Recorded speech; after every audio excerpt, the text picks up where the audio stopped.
Well, here we are again, Rich. Hello, September. hello, hello. How are you? A long time no see, gallivanting off to all those gorgeous places on holiday. I know, I'd like to say, the Maldives or, Hawaii, but no, it was Dartmoor and Wadebridge. But that Oh, was right. It was bloody handsome. Do you know what made it handsome? They all sold cider. So I well, was there you absolutely go. You hammered. see, it's all good in the world, isn't it? Everything's good with the I'm world. sure the weather was very similar to the Maldives. Yeah, well, yeah, In fact, perhaps in their rainy season. What about you, Rich? Where did you go? yeah, no, good. Actually, I was down your neck of the woods, down Topsham. Top Sham. Had a little bit of a little short break there, and got on the bikes and went down the cycle track there down to Exmouth. Saw all the people very, very well socially distanced on the beach. It was very good, actually. They all did very well. Very Excellent. well. And there were some great examples of some good customer service and a good customer experience, sprinkled in with some not so good as well. I don't know how you found it over August time. Well, do you know what? Yeah. Well, let me take you back a step. So I was quite excited by what I like to term Rishi's meal deal. So, the Eat Out to Help Out that's been running for the last month, and do you know what? We made the most of it. To be fair, we had a couple of bites of the cherry because why not when the government's paying. But yeah, it was really interesting. There were some businesses that we went into, some hospitality establishments that did a really, really good job. So they were on top of track and trace. They were advertising the discounts. It was really visible on their website. It was really easy to make a booking. And there were others where it was just as if it was a real pain in the backside for them to be doing it. Mm-hmm. Miserable faces, didn't bother asking for track and trace. One particular story which will probably live with me for a very, very long time was we were trying to keep our money in the local businesses in and around Chudley, and we went to a pub up the Team Valley, and the lady was very pleasant, but she'd just bitten off a little bit more than she could chew. So we turned up a little bit early, so we were there for about 7. We weren't due to be there until 30:30. We thought we might have a drink out in the garden, and she comment was, "Oh my God," she said, we had the 7 o'clock arrival, and both 7:30s are here all at once. So you'll have to wait. So that was interesting. So we sat and we waited, and she came out into what I can only describe as I felt like I was in a cattle pen out in the garden, because the seats were sort of well over 2 meters apart, but then we had little barriers to stop us going and interacting with any of the other potential guests, which from a safety perspective, if you felt unsafe, you definitely would have felt safe in this particular establishment. But yeah, it was really, compared to how some others had it set up, where you sort of turned up on time, you might have turned up early and they were fine. And so yeah, interesting. I think a great initiative that that I'm sure has massively helped the hospitality industry, but really interesting, the different application of how people have welcomed new customers into their into their business. And you'd think they want to make a really they'd want to do that really well, so people would come back when it's not all about the price and it's more about service. Yeah, that's the interesting part, isn't it? I think it's different people's, and one of the key things with this whole situation is perception. People's perception of what COVID is and how it impacts them, and the levels to which they have confidence or they have a lack of confidence, comes out in the way they interact with other businesses, etc. But also the businesses themselves. Some are, and we've said this in one of the other podcasts, some are going to the nth degree to make sure every single thing is correct and wiped down and clean and you're distanced, and yet you go to another place and it's completely and utterly, well, we're not going to tell you anything, you just walk in and sort of see how it goes. So I think the key thing that comes out from that, and it's something that we've seen as well over the summer, is that it's about that communication piece. When you've got people coming to your business, whether you're retail, hospitality, B2B, professional services, if you've got people coming to your office, your premises, you need to communicate with them. And there were some great examples at the beginning of all this when the garden centres reopened and they were doing their little videos and showing people what to do. And actually, there was one of the law firms over in Bath Mojers Druitt, they'd done another great video as their offices opened and they showed the way everybody was walking, etc. So there's still some of those happening, but I think there's almost that little bit of, oh, well, we've done that now and everybody knows what to do. No, not everybody knows what to do, me lover. You know, you've got to make sure you keep that communication going, because what you do in your processes is going to be slightly different or massively different from another office that they've been to or another premises they've been to. So customers, you've got to treat them as an individual who hasn't been through this before. And one of the great things to do is to ask that very question. Have you been to our establishment during the COVID episode before? Yes or no? No. Right, let me explain. Yes. Right, you'll understand that. You need to do X, Y, and Z. Yeah, absolutely. We know what to do. So it's the same as it was before, but it's more important now. It's really simple though, isn't it? Because what went through my mind as you were warbling was this whole thing around when I used to be a produce manager for a very, very large supermarket chain that I worked for, still around, orange sign rather. And one of the things that I was taught when I was learning my trade was, you know, are you ready for trade? Are you ready to go every morning? You know, are your team ready? They know what's expected of them today. You know, so this plan, execute, deliver mantra of, you know, plan your day, execute your plan during the day, deliver it, and then review it at the end of the day. How do we get on? And what's really interesting is some businesses you see them do that really, really well. You see their team engage. They're communicating brilliantly with their customers, and others they're so under pressure because they've not thought about it. They've gone in and they're you know, this whole thing around and we mentioned it before, you know, have a plan or plan to fail, you know. So it's this whole point around, you know, every morning, are we good to go? Are we ready? You know, what's on the agenda? How are we going to delight our customers today? Because, you know, we know, don't we, that as we get into the autumn, we think we know, the economy is probably going to get a bit tighter. And the reality of life for us is probably going to be that people will be a little bit more choosy about how they spend their money. They may not. Let's hope that the economy keeps, you know, bounding back, and I'm sure it will. But, you know, in that instance, I certainly know with my clients, you know, I'm reaching out to them, talking to them regularly. Do you need anything? How can we help? What can we do differently? How can we support you through this? But some of the brands that you and I have been interacting with over August have just been in complete meltdown a lot of the time, you know? And that's not sustainable, is it? No, absolutely, and it is difficult. Absolutely, curveball comes in, you know, and it completely knocks you to the side, doesn't it? It's that sort of that crosswind that you weren't expecting. It comes in and puts you off balance a little bit.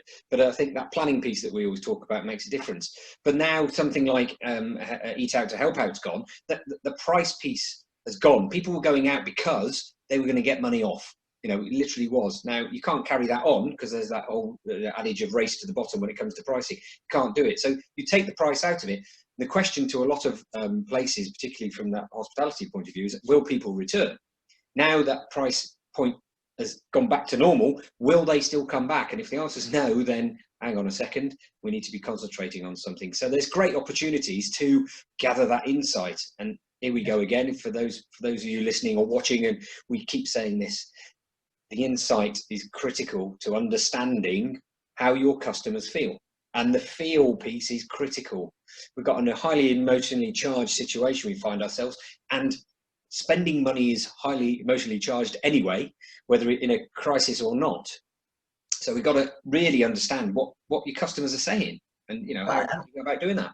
I don't know about you, Rich, but I find when I'm going to the shop, you know, I put a mask on and off I go, and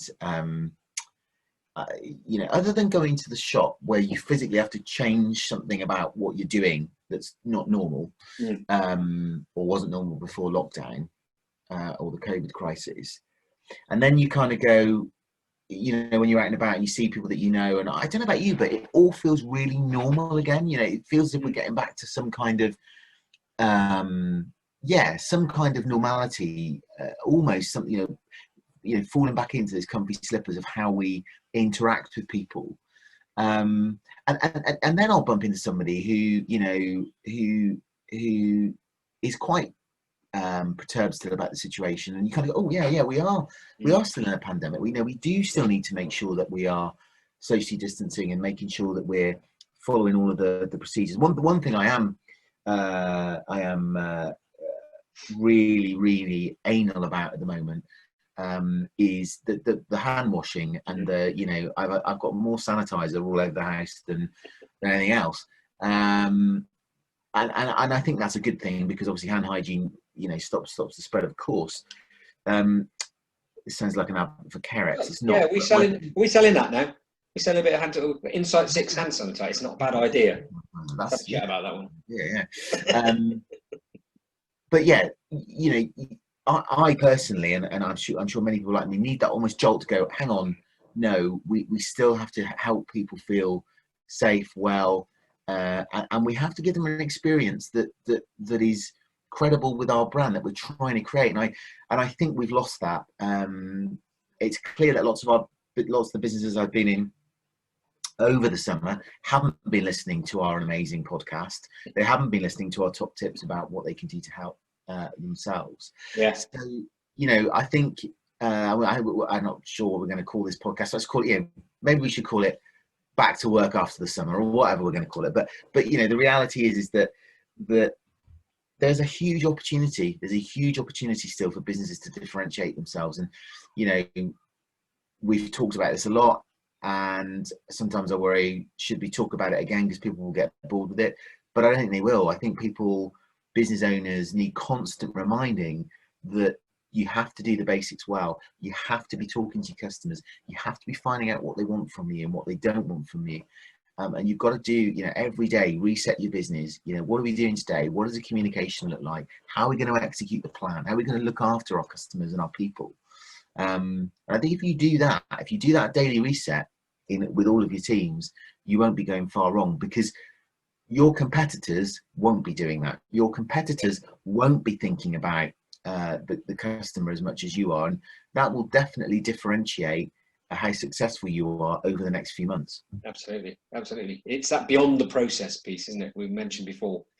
Yeah, we've got processes in place. You've just got to go that little bit further, that discretionary effort, those bits that make the experience a good one, and that people have the emotional connection to it, and they will remember it for what it was. Not just a cost-cutting exercise to not spend so much money, but actually to have quality time with people, enjoy it, because obviously we didn't during the lockdown piece, and people are having a chance to interact more in a safe way, which is a key thing to do. So yeah, I think we've got our message across again today in terms of that, focusing on the plan, what is going on, review it and replan.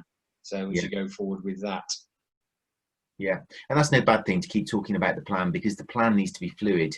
It needs to change all the time, depending on which way the economy's going and which way the pandemic is going. We've got local lockdowns now that we didn't have. We've got, air travel corridors that are up and down and shake it all around. And before you know it, you're in for 2 weeks and you can't get out. And, so I just don't ever remember living through a time of such.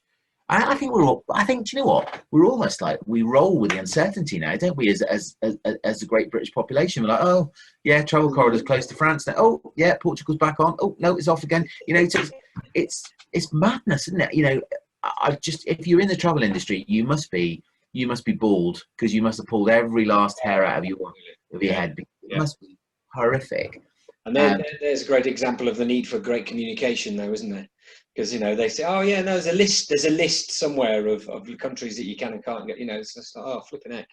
Come on, we need to be clearer. We need to make sure this is people are aware of what's going on. I think it's something that's across the board, isn't it? So, but that's a really good point you make, Rich, because at the time of this recording, we've just gone through the weekend where those poor people came back on that flight from Zante, on that TUI flight. Yeah. And the communication from TUI to their passengers probably won't win an award. Let's just leave it like that. And you've now damaged the lives of 200 people that were on that plane, who are thinking, thankfully, they've got back before Boris closes that particular travel corridor. And, you know, lo and behold, nobody was wearing, or they weren't wearing their face masks properly, or, you know, nobody from the air crew were helping them, were challenging them, trying to get them to comply. So, you know, and these are big brands, Rich. These are multi-billion-pound brands that can't even get a message across to customers about wearing a face mask, you know. I think this is a really interesting one in terms of that whole individuals, isn't it? You know, really working with people and getting them to think as a wider piece, not just as this is all about me. This is all about, you know, everybody. And I think from a business point of view and a customer experience point of view is, if you're improving what you do in your business, that can have a knock-on effect. You know, when you look at business improvement districts, town centres, if everybody does their little bit, the whole is a better experience. You know, and people are more likely to want to be in that area. Or if you are, you know, you have a number of offices, all of your offices doing the same thing, there's a knock-on effect. It isn't just stand in isolation.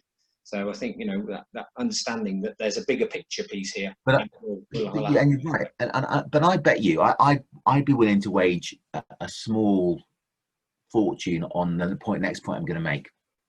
I wonder if the captain of that flight or the head steward of that flight, before the passengers boarded, actually thought about the experience the passengers were going to get. Did they think about actually making sure and telling everyone you must keep your face mask on so everyone around you feels comfortable? You know, were they having those conversations, or were they thinking about, I need to get around and sell everybody some perfume, I've got cabin service to deliver, we need to make sure their chairs and tables are clean? I bet you that was their focus, and not the broader experience that they could give their customers. I wonder how many of those 200 people on that flight will ever fly with TUI again. Very interesting question to ask them. I'm sure they have. Mind you, I don't think they've found half of them yet. Anyway, through track and trace. So I don't think it's too much of an issue. Nobody knows who they are anyway. If there's anybody watching this podcast or this YouTube video that was on that flight, get in contact. We want to hear what you think. Oh, that's a good idea. What your experience was like. Get you and your pointy finger. Tell us what it was like. Summer. And on that pointy finger note, I think we better disappear. I think you'd be better. It's been lovely. What are we going to talk about next week? We're going to be talking about, well, I think we're going to have a look at, the schools are going to be back. We're going to think about customer experience from an education point of view a little bit, see what's going on there. Perhaps have a little bit more of a review in terms of what happened with the old Help Out to Eat Out, and get some more information, find out who's been successful and who hasn't, and so on and so forth. So I think, it's going to be a warble and another warble and a bit more warbling. So please do. Another warble. Well, look, guys, if you've liked today's YouTube video or you're listening to us on Spotify or Apple Podcasts, please like, share, comment. We'd love you to do that. We'd love more people to hear all of the great stuff we've got to say. So I've been Ryan Huxtable. I've been Richard Knight. We shall see you soon. Thanks very much. Cheers.